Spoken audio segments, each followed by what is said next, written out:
Hello મિત્રો, કેમ છો? આજે આપણે પ્રોફેશનલ એથિક્સ એટલે કે વ્યાવસાયિક આચારસંહિતા વિષય ઉપર નવા પ્રશ્નની ચર્ચા કરીશું. આજે આપણે કેસ જોવાનો પ્રયત્ન કરીશું. ચાલો, મોસ્ટ ટાઈમ્પી કેસ છે. કયો કેસ છે? તો એપેલેન્ટ વર્સિસ રિસ્પોન્ડન્ટ એટલે કે અરજદાર વર્સિસ સામેવાળા વળતરની રકમ ઉપાડવા બાબતનો કેસ છે. વળતરની રકમ વકીલ દ્વારા ઉપાડી લેતી હોય અને પાછી ન આપેલી હોય તો તે બાબતનો કેસ છે.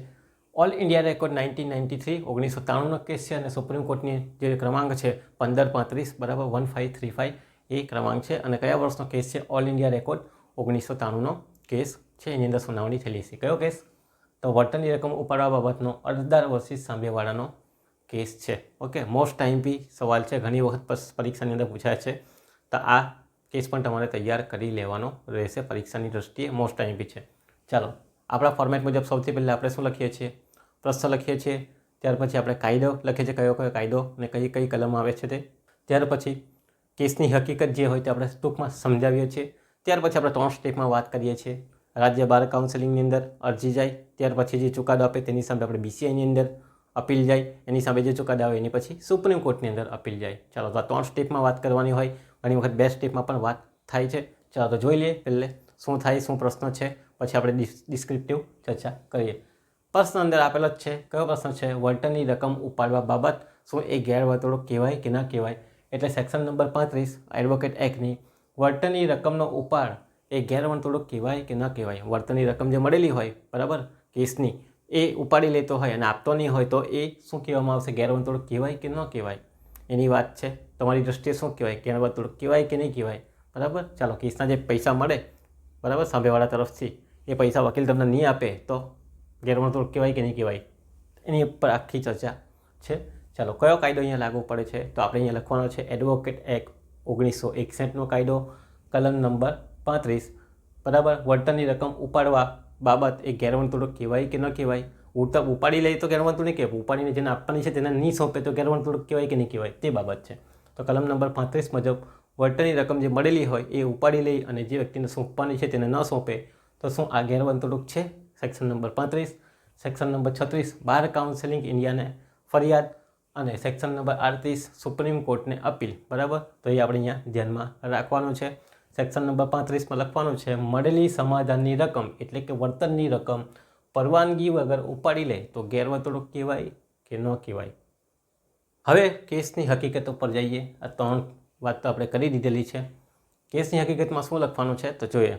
ચાલો, આ કેસની અંદર વકીલ અરજદારના સામેવાળા તરફથી એક કેસ સોંપવામાં આવેલો હશે બરાબર. આ તો અરજદાર અને રિસ્પોન્ડન્ટ છે, નામ આપણને આપેલા નથી એટલે આપણે લખતા નથી. તો આ કેસની અંદર વકીલ આ જે અરજદાર છે એટલે કે જેણે કરેલી છે, અપીલ કરેલી છે તે. તો આ કેસની અંદર વકીલ અરજદારને સામેવાળા તરફથી એક કેસના દાવામાં રોકવામાં આવે છે, મીન્સ કે કેસ સોંપવામાં આવે છે. ત્યારે વર્ષ 1976ની અંદર, તો અહીંયા લખેલો નથી, તમે લખી લેજો 1976ની અંદર એપ્રિલ 1976 આવે છે, તે તમારે ધ્યાનમાં રાખવાનું. વકીલે સારી રીતે કાર્યવાહી ચલાવી અને જેનું સમાધાન 1977માં થયો. કેસ ચાલુ છે બરાબર, કાર્યવાહી કોર્ટમાં ચાલુ છે, પણ પછી છેલ્લે સમાધાનનો પ્રશ્ન આવ્યો તો સમાધાન કરવામાં આવે છે. અને સમાધાન ક્યારે થાય છે? 1977માં, 1 વર્ષ પછી થાય છે બરાબર. ચાલો, ચુકાદામાં જણાવવામાં આવેલું છે કે સમાધાન થયા ત્યારે ચુકાદો લખવામાં આવેલો છે કે 64,000ની રકમ ચૂકવવાનો હુકમ હતો, જે રકમ પણ મળી ગઈ હતી. 64,000ની રકમ ચૂકવવાનો હુકમ કોણે આપેલો છે? તો કોર્ટ દ્વારા આપવામાં આવેલ હશે અને એ રકમ પણ મળી ગઈ હશે બરાબર, એટલે કે જમા થઈ ગઈ હશે. અને સાંભળવાળાએ જેને રકમ મળવાની હતી બરાબર, જેણે કેસ સોંપેલો હતો તેની વાત છે, તેણે અધિકારપત્ર પણ લખી આપ્યું હતું. જે પૈકી વકીલ શું કરે છે? 50,379ની રકમ ઉપાડે છે, જેમાંથી 18,000ની રકમ એ કોને ચૂકવી દે છે? સાંભળવાળાને ચૂકવી દે છે. પરંતુ 32,379 બરાબર 3239 રકમ એ સાંભળવાળાને ચૂકવતો નથી, એટલે કે એની પાસે રાખી મૂકે છે. પછી થોડા દિવસ થાય એટલે સાંભળવાળાએ બાકીની રકમની માંગણી કરી અથવા ચૂકવવા માટે કહ્યું, છતાં પણ ચૂકવેલી નથી. કોણે? વકીલે ચૂકવેલી નથી. તેથી સાંભળવાળાએ શું કરી? બાર કાઉન્સિલિંગ ઓફ ઇન્ડિયાની અંદર ફરિયાદ કરી. ફરી પાછી કેસની હકીકત આપણે રિપીટ કરી દઈએ કે આ કેસની અંદર વકીલ એ સાંભળવાળા તરફથી કેસ સોંપવામાં આવેલો હતો, કેસ બરાબર ચલાવતો હતો બરાબર. અને ક્યારે સોંપેલો? 1976માં. વકીલે કેસ સારી રીતે ચલાવ્યો, કાર્યવાહી ચલાવી, સુનાવણી કરી, પણ સમાધાનનો પ્રયત્ન થયો અને સમાધાન 1977માં થયું બરાબર. સમાધાનના ચુકાદા રૂપે શું નક્કી કરવામાં આવેલું? કોર્ટ દ્વારા 64,000ની રકમ ચૂકવવાનો હુકમ કરવામાં આવ્યું, જે રકમ મળી પણ ગઈ અને સામેવાળાએ જે રકમ મળવાની હતી તેણે અધિકારપત્ર પણ લખી આપ્યો કે ભાઈ તું રકમ ઉપાડી શકશે. ચાલો, કેટલી રકમ ઉપાડી છે? તો 50,379ની રકમ ઉપાડી, જેમાંથી 18,000 ચૂકવી દીધી તાત્કાલિક પહેલાં સામેવાળાને, પણ 32,379ની રકમ ચૂકવવાની બાકી હતી, એટલે કે ચૂકવેલી નથી અને પોતાની પાસે રાખી મૂકી. આમ સામેવાળાએ બાકીની રકમ માંગી કે ભાઈ પેલી બાકીની રકમ તો આપો, છતાં આ ભાઈ ચૂકવેલી નથી, વકીલે ચૂકવેલી નથી. તેથી સામેવાળાએ BCIને ફરિયાદ કરી. સીધી ક્યાં ફરિયાદ જાય છે? BCIમાં, એટલે રાજ્ય બાર કાઉન્સિલ સેક્શન નંબર 36 નીકળી જાય છે. સીધી શું આવશે? કલમ નંબર 37 બાર કાઉન્સિલિંગ ઓફ ઇન્ડિયાની અંદર અરજી આવે છે, ફરિયાદ આવે છે અને પછી શું થાય છે? તો શિસ્ત કમિટી હશે એના દ્વારા સુનાવણી કરવામાં આવશે, બંનેનું સાંભળવામાં આવશે, અરજદાર પ્લસ વકીલને. આવું લખવાનું છે તમારે, મેં બોલતો નથી. ચલો, તો BCIને ફરિયાદ મળી, અરજદારોને નોટિસ મોકલી, આપીને જવાબ માંગ્યો. સુનાવણી થઈ ત્યારે માંગે જવાબ, લાવ આવો ભાઈ, જવાબ આપો, શું છે આ બધું. તો વકીલ તરફથી પણ જવાબ મોકલવામાં આવ્યો અને મળ્યો, પરંતુ આ જવાબ જે સુનાવણીની શિસ્ત કમિટી હતી, બરાબર, એમને બરાબર લાગી નહીં. તેથી વકીલની દલીલને નકારી કાઢી. જે બી બચાવ રજૂ કરેલો હતો વકીલે, જે બી જવાબ મોકલાવેલો હતો વકીલે, એ બરાબર લાગ્યો નહીં. આ જે કમિટી હતી, શિસ્ત કમિટી કહેવામાં આવે ને, પગલા કમિટી કહેવાય. ચાલો, તો એને બરાબર જવાબ ન લાગતા એણે શું કર્યું? આ દલીલને નકારી કાઢી અને બચાવ નામંજૂર રાખ્યો અને સજા ફટકારી દે છે. કેટલી સજા ફટકારે છે? તો 2 વર્ષની સજા અને બાકીની રકમ ચૂકવવાનો રહેશે. અહીંયા 1 to 1 લખવાનું છે. ચુકાદો શું આપ્યો છે? નંબર 1, 2 વર્ષની સજા, બરાબર. ચાલો, નંબર 1ની વાત કરી. 2 વર્ષની સજા ફટકારે છે, બરાબર, ફોજદારી જેલની અંદર. નંબર 2, બાકીની રકમ ચૂકવવાનો આદેશ. બાકીની રકમ કેટલી ચૂકવવાની હતી? આ પ્લસ 64,000માંથી આટલી મળેલી બાકીની રકમ જે હશે તે એ ચૂકવવાની છે. નંબર 3, ₹500 દંડ. એટલે 3 ચુકાદા આપ્યા, 3 હુકમ કર્યા છે. ફર્સ્ટ હુકમ છે 2 વર્ષની સજા કરવામાં આવેલી છે જેલની, બાકીની રકમ ચૂકવવાનો આદેશ, અને થર્ડ વન ₹500 દંડ, કારણ કે પૈસા રાખી મૂક્યા છે, ખોટી બાબત કહેવાય.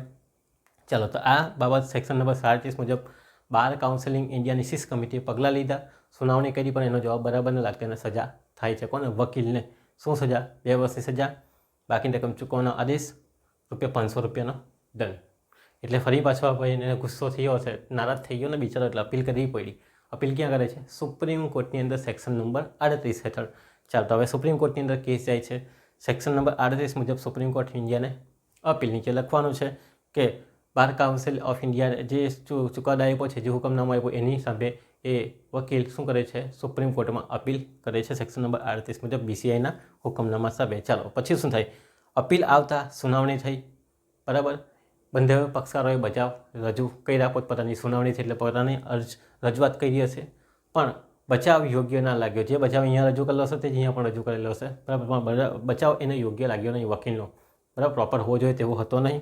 ઉપરની રકમ પોતાની પાસે રાખવી, માંગવા છતાં ન આપવી એ ગેરવર્તણૂક છે. સુપ્રીમ કોર્ટે નોંધ્યું. શું નોંધ્યું? મુદ્દા અહીંયા લખવાના, બરાબર. અહીંયા આપણે ટાઇટલ આપી દેવાનું મુદ્દા, એની અંદર શું લખી દઈએ આપણે કે ઉપરની રકમ પોતાની પાસે રાખવી, માંગવા છતાં ન આપવી એ શું છે? ગેરવર્તણૂક બતાવે છે, ફરજ ભંગ બતાવે છે. નંબર 1. નંબર 2, વકીલે કર્તવ્યનું પાલન અથવા તો વકીલાતની આચારસંહિતાનું પાલન કરેલું નથી. કારણ કે પૈસા આવે તો આપી દેવા જોઈએ, તો આટલા ટાઈમ થઈ ગયો, આપ્યો નથી. તો આ શું બતાવે છે? કે વકીલે પોતાની કર્તવ્યનું પાલન નથી કર્યું, વકીલાતની આચારસંહિતાનું પાલન કરેલું નથી. એટલે સુપ્રીમ કોર્ટે પણ ચુકાદો આપ્યો હશે પોતાનો, બરાબર. ગેરવર્તણૂક લાગી એમને પણ, બચાવ બરાબર લાગ્યો નહીં. ચાલો, ચુકાદો શું આપ્યો? નંબર 1, વકીલનું નામ વકીલાત યાદીમાંથી દૂર કરવું, એટલે કે હવે ભવિષ્યમાં પ્રેક્ટિસ કરી શકશે નહીં. ચાલો, અહીંયા તો બિચારાને 2 વર્ષની સજા હતી, પણ અહીંયા તો શું કર્યું? નામ જ વકીલાત યાદીમાંથી હંમેશના માટે દૂર કરી દીધું છે. નંબર 2 હજુ બી ચાલુ છે. બાકીની રકમ 9% વ્યાજ સાથે ચૂકવવી. ચાલો, અહીંયા બીજું બી આવ્યું. કેટલા ટકા વ્યાજ સાથે ચૂકવવી? 9%ના વ્યાજ સાથે ચૂકવવાનો હુકમ આવ્યો. એટલે જે રકમ અહીંયા હશે, ઉપરની આ રકમ છે, બાદ બાકી કરતાં જે રકમ આવશે તે બાકીની રકમ 9% વ્યાજ સાથે ચૂકવવાની છે. પ્લસ અસીલને થયેલ ખર્ચ ₹3,000 ચૂકવી આપવાનો આદેશ થયો. વકીલને બીજા ₹3,000નો ખર્ચ થયો, અસીલને, સોરી, તે ₹3,000 પણ કોણે ચૂકવવાના છે? આ વકીલે ચૂકવવાના છે. ચાલો, તો આવી વાત સુપ્રીમ કોર્ટે ચુકાદામાં કહી છે. સુનાવણી કર્યા બાદ, બરાબર, એકબીજાને સાંભળ્યા બાદ અને બચાવ કર્યા બાદ પણ બરાબર ન લાગતા આવી સજા કરે છે. તો વકીલનું નામ વકીલાત યાદીમાંથી દૂર. પહેલે શું હતું? 2 વર્ષની સજા હતી, બાકીની રકમ ચૂકવવાનો આદેશ હતો, ₹500નો દંડ હતો. તે બદલાઈને શું થઈ જાય છે? તો વકીલાતનું નામ વકીલાત યાદીમાંથી દૂર, 9% વ્યાજ સાથે ચૂકવવાના, બાકીની રકમ અને ખર્ચ 3,000 થયેલો છે તે અસીલને ચૂકવવાનો અહીંયા સુપ્રીમ કોર્ટની અંદર જે થયો તે. ચાલો તો આવો ચુકાદો છે, એટલે પૈસા ઉપાડી લઈ વકીલ અને ન આપે તો આવી સજા થઈ શકે છે. બરાબર, અહીંયા તો બચી ગયા કે 2 વર્ષની સજાથી એની સામે નામ જ દૂર થાય, પણ આજીવન પ્રેક્ટિસ કરી શકશે નહીં. કોનો ચુકાદો છે? સુપ્રીમ કોર્ટનો ચુકાદો છે. પૂર્વ નિર્ણય તરીકે પણ ઉપયોગ કરી શકાય. તો કયો કેસ છે? એપેલેન્ટ વર્સિસ રિસ્પોન્ડન્ટ, વળતરની રકમ ઉપાડવા બાબત. બરાબર, ચાલો તો જે સમાધાનની રકમ મળેલી હોય વળતર તરીકે, એ રકમ ઉપાડીને સામેવાળાના અરજદારને ફરી પાછી ન આપે તો એ ગુનો કહેવાય, ગેરવર્તણૂક કહેવાય. તો કહેવાય છે એ બદલ વકીલાતનું પદ પણ જઈ શકે છે. વકીલાત તમે કરી શકતા નથી. તો આ કેસ પૂછાય એટલે સૌથી પહેલો પ્રશ્ન, પછી કાયદા, પછી કેસની હકીકત શોર્ટમાં તમારે સમજાવવાની છે, પછી ક્યાં અપીલ કરે છે, ક્યાં તમારી અરજી આવે છે. તો બાર કાઉન્સિલ ઓફ ઇન્ડિયા એનો જે ચુકાદો આવે છે 3 બાબતનો 1, 2, 3 એ લખવાનું છે. એની સામે પછી અપીલ કરીએ છીએ સુપ્રીમ કોર્ટમાં સેક્શન નંબર 38 અને સેક્શન નંબર 38 ફરી પાછું તમારે સમજાવવાનું. એની અંદર સુનાવણી થાય, બધું થાય, પછી ચુકાદો આવે છે, એ ફાઇનલ તમારો હોય છે. તો કેસ પૂછાય તો આ રીતે તમારે વ્યવસ્થિત મુદ્દા પાડીને સમજાવવાનું છે. તો પરીક્ષામાં આવે તો વ્યવસ્થિત શબ્દોમાં અંદર લખજો. ઓકે, બીજા પ્રશ્ન સાથે આપણે ફરી પાછા મળીશું. ત્યાં સુધી તમારો આભાર.